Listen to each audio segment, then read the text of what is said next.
This ain't no joke, this ain't no game. This that CSZ game. They said pull up, so I came. You better put some respect on their name. Yeah, 55, what's goody?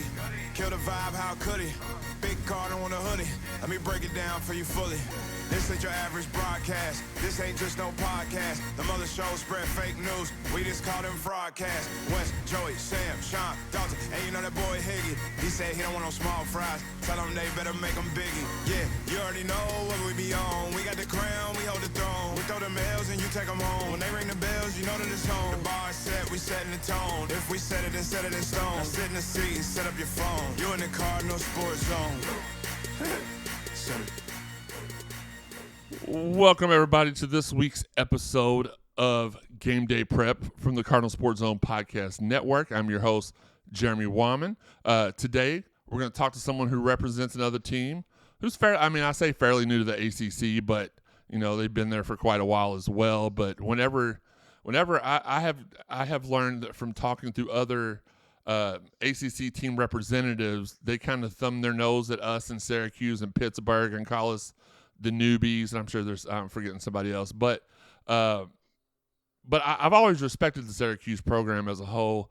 I cheered for Carmelo Anthony in basketball. One of my first memories in football was watching Donovan McNabb play for Syracuse. So there's no hostility here as far as I'm concerned, but I wanted to get into, and it's like I told him before we started the show, I've had great luck. I've been blessed to be able to get in touch with a lot of great representatives from other teams. There's been a couple of, you know, snobs, if you will, but I didn't have to look any. This guy's on my starting list. I didn't have to go on the too deep list to look for him. Plus, he's a guy that I have talked to for multiple years. He's a reporter for Syracuse.com, and one time he helped me find the Miller list that was being passed around for impermissible benefits. And I had hoped that there was a bunch of big blue doofuses on it. But here he is, my guy, Chris Carlson. Chris, what's up, man? How you doing? I'm doing great. No snobs up here in Syracuse. We are a blue collar place. and that's why I think that we click a lot, because that's how Louisville is. We are a blue collar city. We work hard. We work all week long so that we can get to the weekend and watch our football team. Very humble, very down-to-earth people. If you ever come to Louisville for a football game and go to the tailgate, we will treat you like you are one of our own. That's just how we've always been. But, you know, it's great to have you on, Chris. We're going to talk about the Syracuse game this Saturday at noon. It will be a blackout. I don't know why, because it's at noon. It will be Lamar Jackson Appreciation Day. Cards are a 3-point favorite, which basically calls the game a pick'em. For those of you all that don't know, normally when they do odds, they automatically give the home team a 3-point spread just for hosting. So this one, according to Vegas, could go either way. So we're going to go ahead and go into game day prep, because I do appreciate Chris's time and I do not want to take too much of it. What we do here, Chris, is I ask 5 fun questions, and then we get down to business in the last 5 questions. So my first question for you is, what is it like to cover this? The Carrier Dome looks monstrous. It's so intimidating on TV. What is it like to be in the Carrier Dome, to cover this team in the Carrier Dome? Do you think it gives you all fair advantage or unfair advantages? However you want to answer that question. You know, it is unfortunately not the most comfortable place to cover a game. It was not built with comfort in mind, right? Back when they created it, but they've renovated it recently. There is a new roof on it, new sound system. It has a reputation for the noise staying in the building, so you can have 50,000 sound like 80,000, right? And it's lived up to that this year. You know, the crowds have been, on the smaller side, but they've been able to impact the game on third downs. So it is from the Syracuse football perspective, it's a great place to play. From the journalist perspective, it's a little old and not the most comfortable place in the world. Fair enough. Chris, second question, and I've asked this question on every edition of Game Day Prep, even though it's been like 7 or 8 years now. What are your overall feelings on Louisville as an addition to the ACC. As I said earlier, a lot of the other teams I talked to, they have been very, very passive aggressive as far as, well, out of all the new teams like Syracuse and Pittsburgh and you all, and they say somebody else, and it's just slipping my mind right now. I've had a busy day, but y'all have been the best. Obviously, given the politically correct answer to calling into a local team's podcast. But what are your overall feelings so far as Louisville as an addition? I mean, certainly from like the Syracuse perspective, right? You guys are a much more natural fit than Syracuse is in that league, but both sort of geographically and culturally with the, at least with the bigger state schools. There's obviously some private schools with Wake and Duke that Syracuse sort of fits into that slot. But, certainly I think Louisville fits in very, very nicely. And Syracuse is certainly very thankful to be sort of along for the ride. And I talk to everybody that I get to talk to on GameDay Prep. I go ahead and mention that, like, for me, obviously the ACC was the dream growing up. A lot of people are like, you didn't want to go to the SEC one day? I was like, no, I knew one day we would outgrow the Conference USA, and even the Big East, as big of a deal as the Big East was, which we were all in that together as well. I knew at the end of the day that's not. And then when the rumors were we were going to join the Big 12, I personally went down there and picketed against that. That's not true, but still I would like to have thought it was true. But the ACC is where I wanted to be, and I'm glad we're there. And I feel like I'm so glad we're not just a one sport school. We offer sometimes competition in football. We're very competitive in basketball, both men's and women's.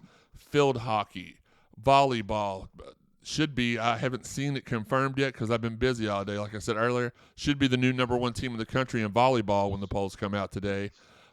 Just baseball, I really enjoy playing in this league. I really hope that it stays together for a while. Obviously, there were rumors that Clemson and Florida State were going to try to leave out, and you see where that left them at this regular season. Both teams have kind of been very, very mediocre this season, and which makes it even worse that we couldn't beat a mediocre Clemson team the other day.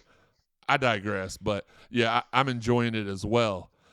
Chris, the Cards are 12-7 all time versus Syracuse, including a 6-1 ACC mark and a 6-3 mark in the Big East, I believe, and we are 8-2 out of the last 10. My first memory was the very first game that either of our teams played overseas when we faced off in Tokyo.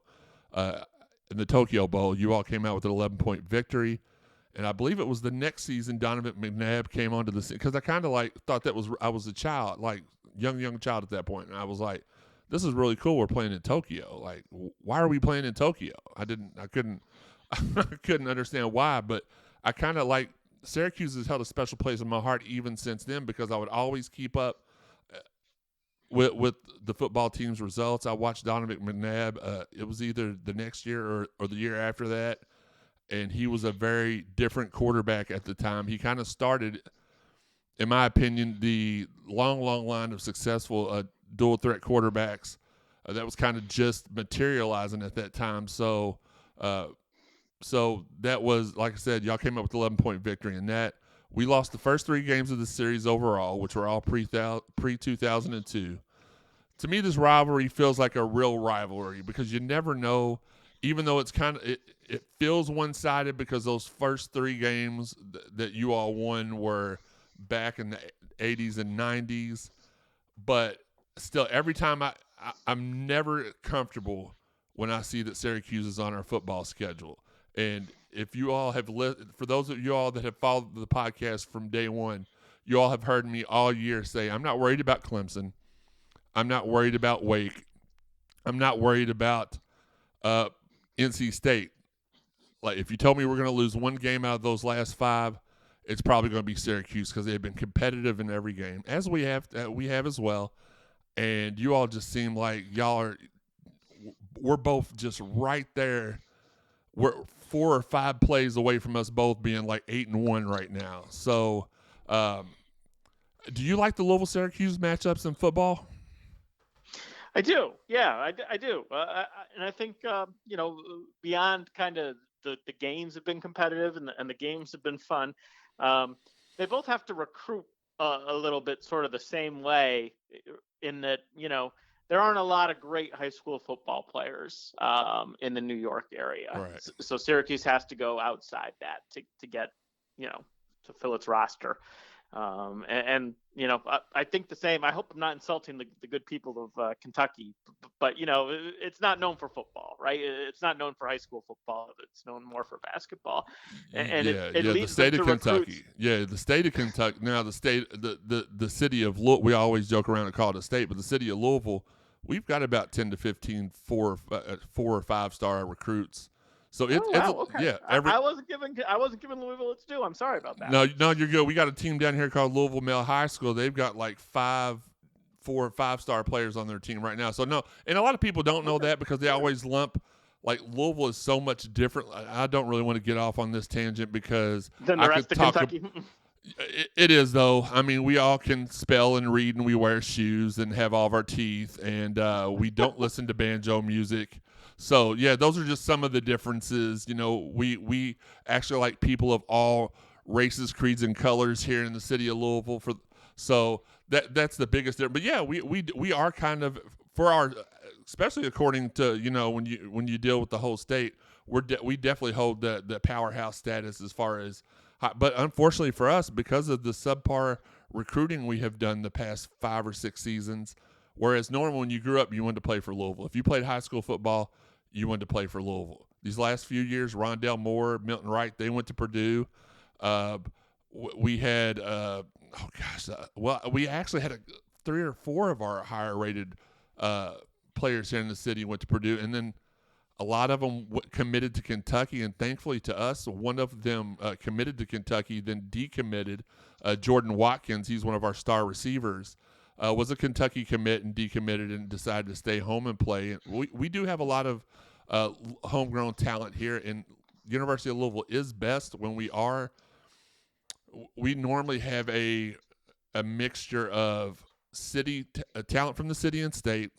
And then for some reason, we always have about 20, 30 players from Florida on our team as well. So that, that gives you a little bit of an advantage as well, because a 2-star player in Florida could be a 5-star in most other states. So, and obviously, I was thinking about all the Florida kids. When I was talking about Absolutely. Louisville kind of going outside its geography area. So that's our pipeline state. Yeah.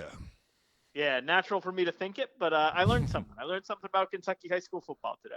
Well, Louisville high school football. The rest of the state sucks. I'm just kidding. We do have some. We do have actually our guy Jack Fago that got disqualified for a questionable targeting call in the game. He's from Lexington, Kentucky, which you would think that would make him an automatic University of.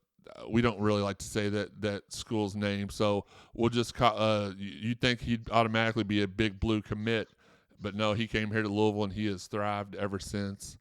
And hopefully he doesn't have to sit out too long this Saturday, because he is one of our top defenders. I don't know how long you have to sit out for a targeting, but if it came in the second half, he'd miss the first half.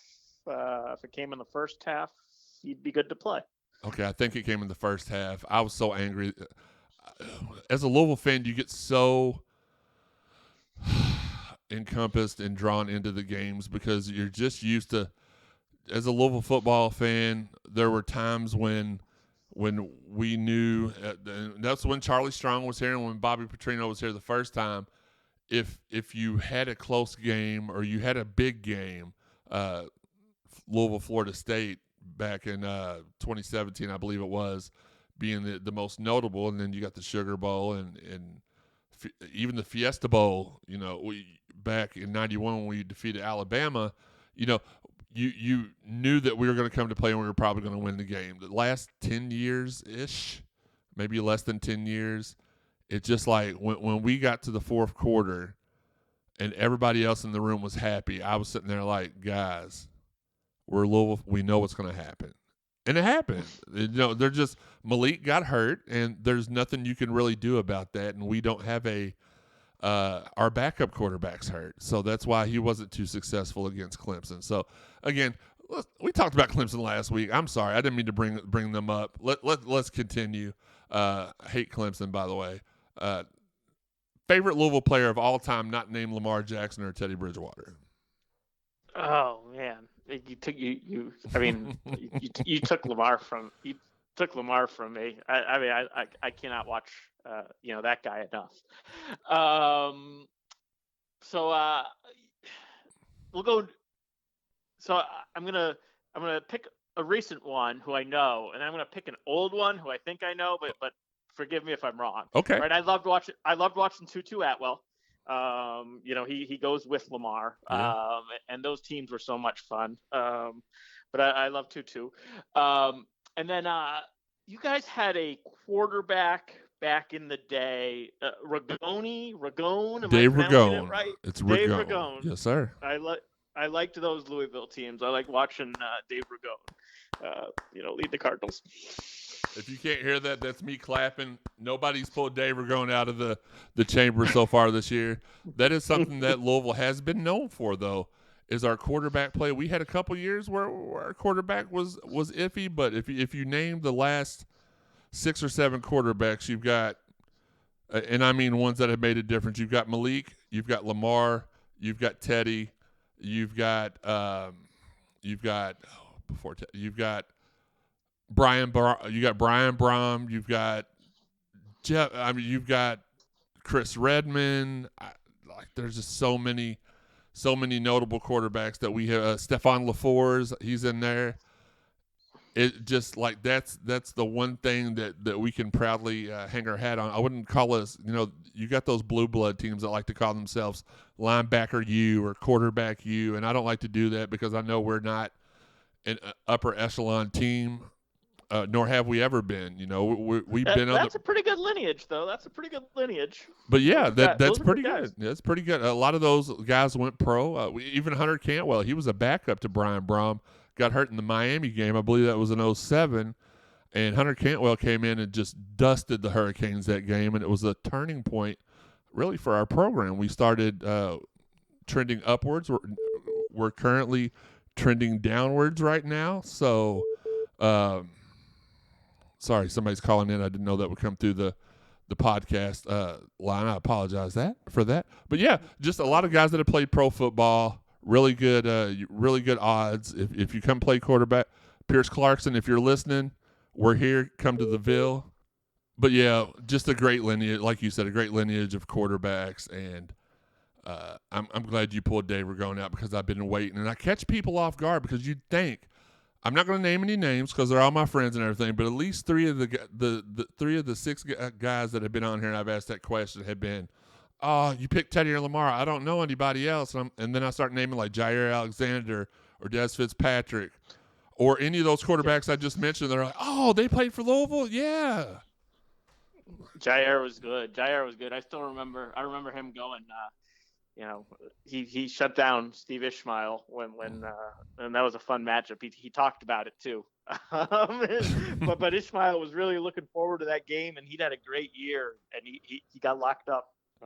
Jair Alexander's a good one. Jair, he locked up a lot of people, but then even like some of the older people that I've talked to, like Carwell Garner, Ernest Givens, like you Will Wolford, you can't remember any of these people that were like NFL. Roman Oben, Sam Madison. Ray Buchanan. I'm just gonna be quiet. I'm that frustrates me. But thank you so much. I guess that's what I'm really trying to say is I appreciate you actually having the knowledge and maybe doing a little research or just knowing it. I appreciate you just knowing it, honestly, Chris. So 5th question for the Cards fans who have never made the trip to Syracuse, which we will be making next season. I'll be making next season. What do we need to see and where do we need to go eat next year when the Cards travel to Syracuse? Oh. Well, you guys probably already know Dinosaur Barbecue, which is a point of pride here. It holds up, in my opinion, against any of the southern barbecue spots. It does not blow them away, but it's it holds its own and it's ours. So I like Dinosaur Barbecue. Postabilities is kind of a well-known local place. They do like a modern spin on pasta. And then we have a brand new downtown market, Salt City Market. It's right near the downtown hotel area, Okay. and it's they have like different stalls from different sort of ethnic cuisine. We have a pretty good melting pot of cultures here in Syracuse, a pretty substantial refugee population.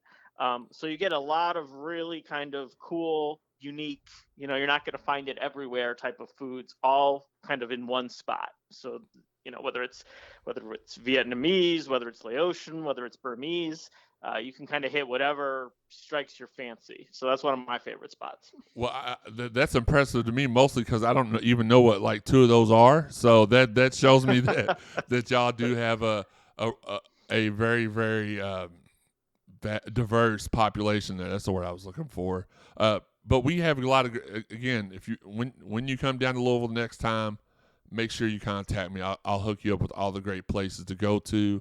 Really quick, since we're at halftime of Game Day Prep, let's thank the fine sponsors of the Cardinal Sports Zone Podcast and Game Day Prep: Fitness Market, Four Pegs Beer Lounge, Derby City Lawn and Landscaping, All America Pool and Supply Company, and Shack in the Back Barbecue. Both of those if you want barbecue, both of those places are the place to go here in the city. We're going to get to talking shop now, Chris. Both of these teams have given off a similar vibe to me this season. Yep. We've both been in a lot of the games that we've lost. You all are a team that I've given a ton of respect to, and even said, like earlier, I was more worried about you all than Clemson. So close to beating them. How does that affect you all as far as the team's morale being so close? Are they, because in fan base as well, because I know here in Louisville we're ready to fire everybody, even though that means starting off with a new coach and starting the process all over again, not being patient enough. But how's y'all's fan base taking it? Yeah, so I think the fan base and the team took it two very different ways, thankfully for everybody. Syracuse is coming off a 1-win season, and then you lose the close games early this year. There were some game management, clock management, questionable coaching decisions down the stretch, as there usually are in close games that you throw a microscope on and they don't look good in hindsight. So, early this year when they were losing they lost 3 games in a row by 3 points. So during that stretch, I think fans were ready to turn the page. Now, since then, Syracuse has won 2 straight. The first one was a close game. The second game, they handled Boston College. And I think it was different for the players. I think coming off a 1-win season where they were never close, or very infrequently close. It was just ugly. It was awful last year. So I don't think they got as down as the fans did with the close losses, because, being close was better than being far away. And it felt like progress to them. And then to finally win some games, that's more progress. So I think Syracuse is, and I think it's why they've been so tough this year and they've hung tough all year. I think they're in a pretty good place mentally for a team that's, 5-4, which isn't exceptional. But for this team, it's a really nice step and just such a huge improvement from last year. Absolutely. And honestly, what's most important is how the team feels. At the end of the day, the fans and their crappy opinions and all of them changed. They've come around now. Well, no. I mean, our fan base, like, it's very, yeah. It's very similar. Like, a lot of the things are very similar to what you're saying, except for, like, we could win the next 3 games and win the bowl game and win 10 games next year, and they're still going to be ready to, because we live in a society, unfortunately, that expects, like, overnight success. And Coach Satterfield was the ACC Coach of the Year in his first season. Last year was affected by COVID. I don't care what anybody I hear. Well, every team was affected by COVID. Well, here's the thing. I've got 2 members of my podcast team that aren't here today. Thankfully, I get a show away from them to be able to talk the whole time. But had COVID. One of them had it, didn't get any of the symptoms. Maybe lost their smell for like a week, and it was over with. The other one was the other one had a family member that got extremely sick from it and died.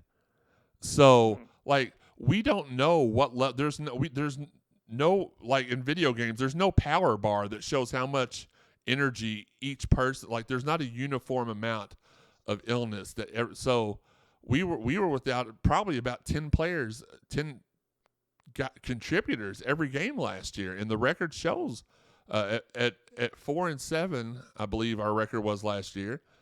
That affected us differently. You said y'all were 1-10. Yep. I had, fun fact, not so fun fact. That was my record my freshman year at Louisville. It was 1-10, and it was not fun. But my quarterback was Chris Redmond. My tight end was Ivan Green, and they're two, four-time All-Americans in college football. So I didn't have it too bad. But even then, that should be a spot for Louisville fans. And I hate to make this about Louisville fans. They get on my nerves. I love them, but they get on my nerves. Because if that team had all those greats and future pros on them, and we went 1-10, and we were with the new coach, that was Coach Cooper's, Ron Cooper's second season. The first season, much like Satterfield's, we went to a bowl game. We won a bowl game. I believe it was against Michigan State, if I remember correctly. Went 7-5, decent year. Then we went 1-10, and then they fired him. And then we had to start off all over with the new coach, and there were some complaints for a year, but then he started winning because he started getting his own guys in there, and there was no COVID back then and stuff of that nature. So I'll stop making it about us. I apologize for getting off track again, but then again, any of y'all that's ever listened to any of these podcasts, y'all know I sometimes advertently go off track for a minute, and I apologize sometimes for doing that. Chris, for those of us Louisvillians that do not know, who is the current Syracuse MVP? So Sean Tucker, their running back, is having an exceptional year. He is number 2 in the country in rushing yards, behind only Kenneth Walker, the third of Michigan State. He's had 7 consecutive games where he's been over 100 yards, 8 of 9 this season. He's second in the country in all-purpose yards. If he was on a better team, he would be getting Heisman, maybe not first place votes, but he'd be in the conversation. Right. And he is really, really good.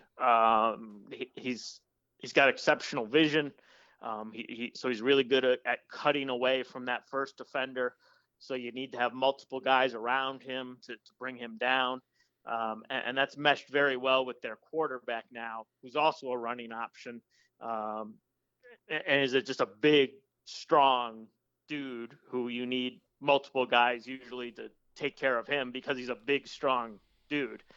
And then it's just really hard to have multiple guys around multiple people in a running game. And it's helped Syracuse have, the top running game in the ACC to this point, and a competent offense, despite the fact that they don't really throw the ball very well. Yeah, that's what I was going to ask you next, and I did have I've got a couple questions from some of the staff members, but what I've seen this season so far is like you said, a what's the word I'm looking for? A serviceable quarterback, serviceable passing attack, but very, very rush heavy. And thankfully for us, we kind of our defense excels at defending the rushing attack, not so much against the passing attack.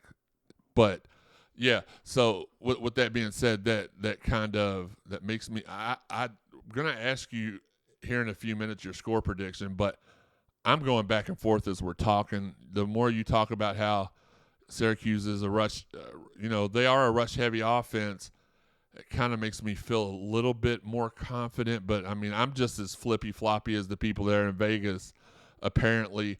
Our guy Sean wants to know, and of course this transitions right into that. Syracuse appears to be a rush heavy team with a game manager at quarterback, at least from the outside looking in. Should Louisville's defense present a similar game plan as they did against Boston College and key in on the run while forcing Garrett Schrader to beat us with the passing game? So I guess he's asking this wasn't really a question, Sean, so I'm going to dock 2 points from your standings in the weekly questions thing we have going on, because that was not a question. But I guess what he's wanting to know, if Louisville defend you all similarly to as we did against Boston College, is that going to work? I guess that's what he means. So I don't know too much about how Louisville defended Boston College, but I certainly think focusing on the run and trying to turn Schrader into a pocket quarterback, is the right thing to do. It's also been harder than you would think, because he's totally fine just like holding the ball and running around and scrambling until somebody gets open downfield. So he's not a guy who, if the first throw isn't there or the timing isn't perfect, he gets thrown off. He'll, hold the ball and hold the ball and hold the ball and wait until somebody gets open, which, makes him a little bit more dangerous than in those situations where you're just trying to keep a guy in the pocket. But I certainly think, priority number 1 and number 2 are stopping Sean Tucker on the ground and stopping Schrader on the ground. Which has also been, you can't key on the halfback. So it's been more difficult than I think most people thought, and I thought. I thought, any decent run defense is going to be able to key on the run game and stop it. But outside of Clemson, they've been, and Rutgers, where they sort of went away from it, and Schrader wasn't in at that point. Gotcha. So Clemson's really the only team that sort of held their running game in check, even though everybody knows what's coming. Yeah, I hate Clemson. I don't know if I've mentioned that or not. I think what he was asking you, because when we played Boston College, we focused on the rushing attack because they didn't have a passing attack. So maybe that's what he's wanting to know. The next question you asked, though, Sean, is actually a decent question, so I may give you those points back. Sean says, Syracuse has struggled some against the mobile quarterback, and they really struggled against FSU quarterback Jordan Travis as he rushed for 113 yards against them. Malik Cunningham is one of the best rushing quarterbacks in the nation. If he is healthy, do you believe Syracuse will have similar problems against him as they had against Jordan Travis and FSU? And what might they do differently against Louisville that they didn't do against FSU to hold Cunningham in check? Yeah, I think that's a great point. They send pressure and they send it from different spots. So, obviously, that sounds nice in theory. You want to pressure the quarterback, right? You want to be an aggressive defense. But if a quarterback is elusive enough to get away from that pressure, like Jordan Travis is, like Malik Cunningham certainly is, you can make teams pay for being as aggressive as they are. I think that's sort of Syracuse's DNA. I don't think they're going to play it that differently because Malik is a very capable thrower. So I think that they're just going to hope for the best. I think they're going to play their style. They're going to play aggressive, and they're going to hope that their linebackers can make more plays than Malik Cunningham can make. We'll see if he's fully healthy, right? I mean, yeah, that's a big question coming out of that Clemson game. Yeah, and currently, right now as we're recording this, Coach Scott Satterfield is holding his weekly press conference. So look for that at CardinalSportsZone.com. Well, but by the time this airs, it will already have been on the website for a few days. But go check that out. But yeah, we need to find out if Malik's going to be healthy, because a healthy Malik, a lot of people have said, "Oh, well, he's kind of like Lamar," and I see, and it's funny you mentioned this earlier, but somebody asked me yesterday, like, who does Malik remind you of? And I'm like, well, he does have Lamar's electric like cuts and rushing attack. Mm-hmm. Yep. But he's tough as nails like Dave Ragone. Like Dave Ragone was one of the biggest bruisers we ever had at quarterback. He wasn't afraid. If there was a yard, if it was 4th and 1, he would roll out in a heartbeat and just bowl over defenders and get that first down.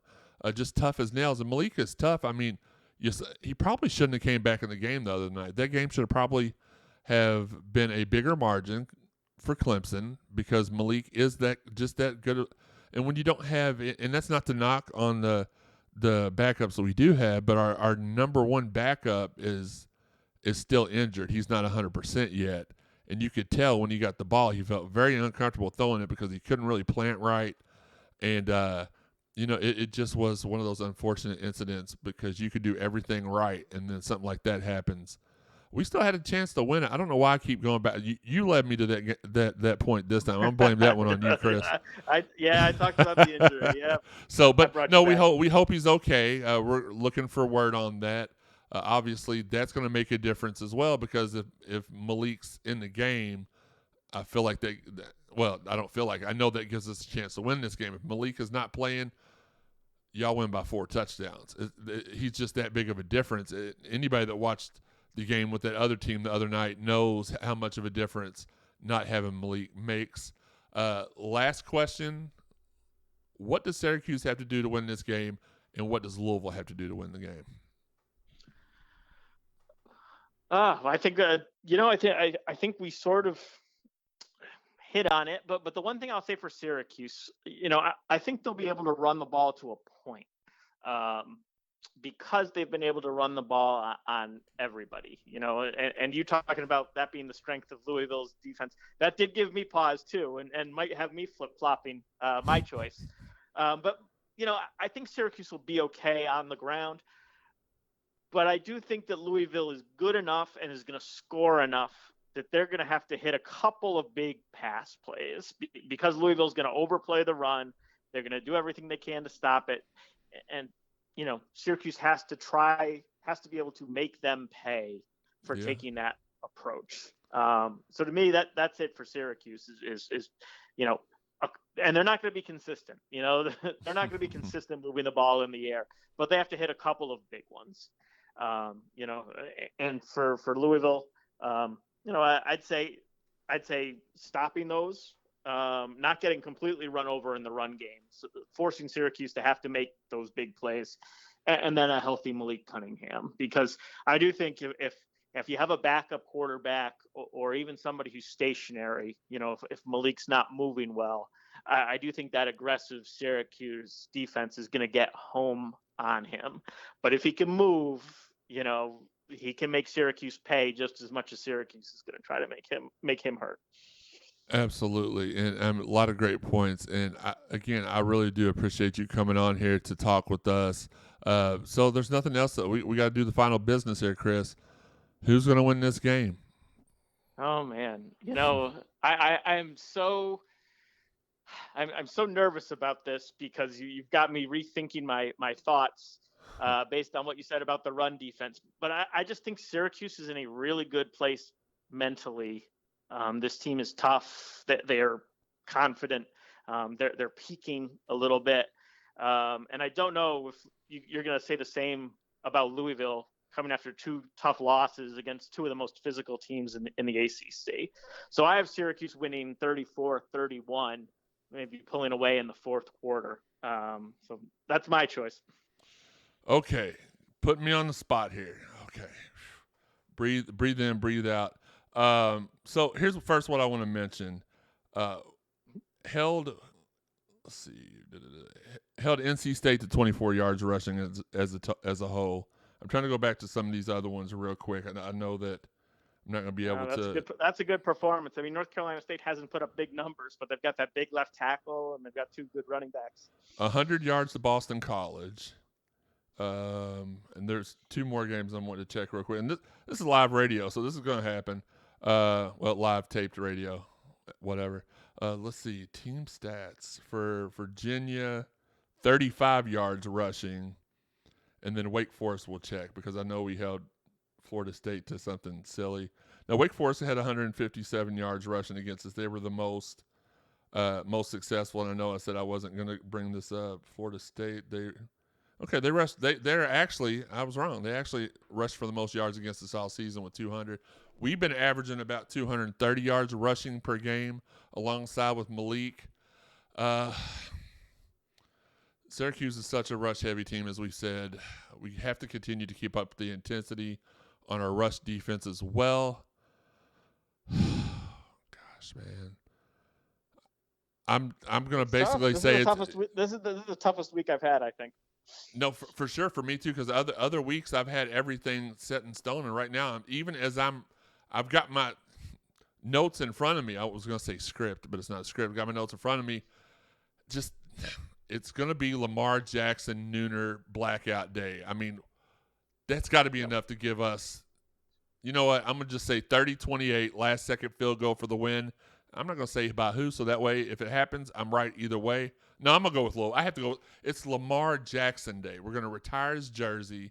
For some reason, we're having a blackout at noon, and if you haven't picked it up yet, I have a real issue with having the blackout during the day. That's definitely something that you need to be doing at nighttime, but I do applaud the athletic director and Lottie and all them for doing some fun things throughout the football, especially a season like this where the fans would make you think that it's just the end of the world when we're actually having a fairly decent. You have a couple bounces that go the other way, and we're sitting here talking about 8-1 Louisville versus 8-1 Syracuse, and it's a huge game. Amazing. So I'm going 30-28 Louisville, last second field goal for the win, but it would not shock me. I have told you all it's probably going to shock all my podcast co-hosts that I'm picking us to win, because I have told everybody the entire season that we were going to lose to Ole Miss, and that we're going to lose to not NC State, that we're going to lose to Syracuse, and we would lose one other possibly to NC State, which that one ended up being a definite, as well as a few other ones. So for the first time in my life, I really hope I'm wrong on that. I hope it's a Louisville victory. I know you hope it's the opposite way, Chris, but again, thank you so much for joining me today. I really do appreciate it. Can you let the fine people out here for both Card Nation and what do they call your fans? Is it Orange Nation? Yep, Orange Nation, yep. Look, we're all just a bunch of nations. Everyone's a nation. Can you let everybody know where they can find all your work and your social media handle, please? Yeah, absolutely. You can find my work at Syracuse.com. Pretty easy to remember. And I am C. Carlson. So there's two C's at the front. C. Carlson on SU.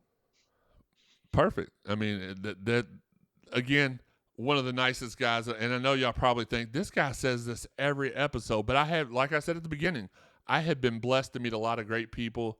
And I'm sure that you know, this is not going to be the last time that we have Chris on the show. Maybe we'll have him in for basketball later on in the season. If you ever need us for anything, Chris, feel free to give us a call. We'll help you all out as well. I appreciate it. Not a problem. Shout out again to all of our fine sponsors: Fitness Market, Shack in the Back Barbecue, Derby City Lawn and Landscaping, Four Pegs Beer Lounge, and All American Pool and Supply. And we're working on more. If you'd like to sponsor the Cardinal Sports Zone podcast, give us a call, 502-694-0375. You can find us on social media at Card Sport Zone. You can find us on Twitter or Instagram. On Facebook, it is Cardinal Sports Zone. 3 separate words. On YouTube, it is at Cardinal Sports Zone, one word. Sorry it can't all be the same thing, but for those of you all that have followed us from the beginning, our website and our social media was hacked about 5 years ago, and some of them we were able to get back, some we weren't able to get back. And also, starting this week, and I'm kind of nervous about this because now our podcast is listed on Facebook, so there's no telling what kind of craziness is going to happen with that deal. But you can find us on over 125 podcast avenues altogether: Apple, iTunes, Buzzsprout, Spotify, Stitcher, TuneIn, Google, Amazon, iHeart. Hit the subscribe button. Again, that's going to be really interesting with the Facebook podcast, because that means all the crazy family and political stuff. Will it bleed over onto the podcast? Who knows? If it does, we'll bring that to you and have a few laughs. If you haven't listened to all the episodes of the Cardinal Sports Zone podcast, go back and check them all out. Go to cardinalsportszone.com, hit the podcast drop-down menu, and hit CSZ podcast. It's there with a couple of the other podcasts that we had done in the past. Also, don't forget to check out our exclusives on cardinalsportszone.com, the place that all begin. Shout out to anybody who's out there sharing the podcast. We love and appreciate you all. Until next time, I'm Jeremy Wahman. This has been Chris Carlson, and this has been the Cardinal Sports Zone podcast. Thank you again for all the support.